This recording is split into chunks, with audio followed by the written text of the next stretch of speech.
સુરત પાલિકાના વિવિધ બ્રિજની મરામત માટેની કામગીરી ચાલી રહી છે। આ કામગીરીના ભાગરૂપે આવતીકાલે 11 ફેબ્રુઆરીથી તાપી નદી પર બનેલા ડભોલી જહાંગીરપુરા બ્રિજનું કામ શરૂ કરવામાં આવશે। આવતીકાલથી શરૂ થયેલી કામગીરી 78 દિવસ સુધી ચાલવાની હોય। આ બ્રિજ પર વાહન વ્યવહાર બંધ કરાયો છે। આ બ્રિજનો ઉપયોગ કરનારા વાહન ચાલકોએ હવે અન્ય વૈકલ્પિક રૂટનો ઉપયોગ કરવો પડશે। સુરત મહાનગરપાલિકાની હદ વિસ્તારમાં આવેલ તાપી નદી પર ડભોલી અને જહાંગીરપુરાને જોડતા રિવર બ્રિજ આવ્યો છે।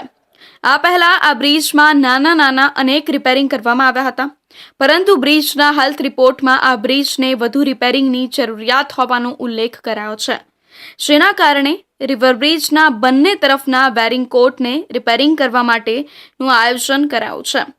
આ રિપેરિંગની કામગીરી આવતીકાલ એટલે કે 11 ફેબ્રુઆરીના રોજ હાથ ધરાશે, જે સતત 78 દિવસ એટલે કે 30 એપ્રિલ સુધી ચાલશે।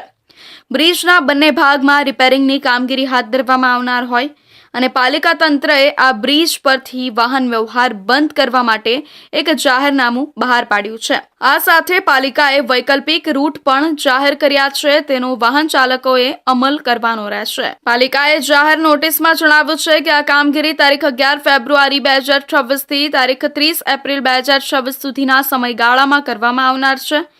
વધુમાં કામગીરી વહેલી પૂર્ણ થયેલી બીજી જાહેરાત વિના સદર બ્રિજ ફરી વાહન વ્યવહાર માટે ખુલ્લો મૂકવામાં આવશે।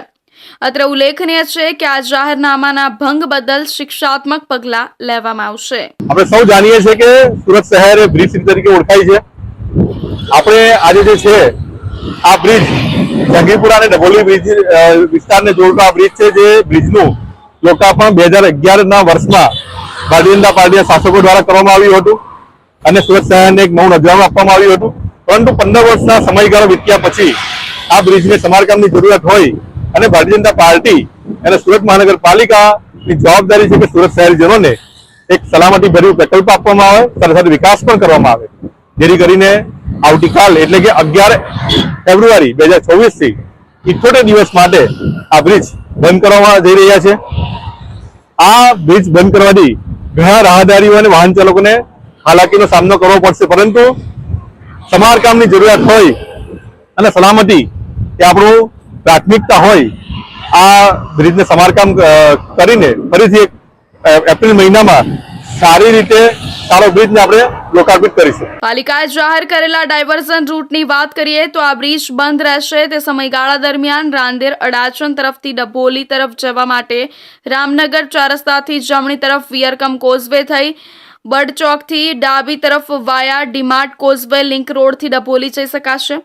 ઉપરાંત અડાજણ તાળવાડી રોડથી વિજય સેલ્સની સામે ગોરાટ હનુમાન રોડથી ડાબી તરફ રાંદેર રોડ થઈ વિયરકમ કોઝવે થઈ બર્ડ ચોકથી ડાબી તરફ વાયા ડીમાર્ટ કોઝવે લિંક રોડથી ડભોલી જઈ શકાશે।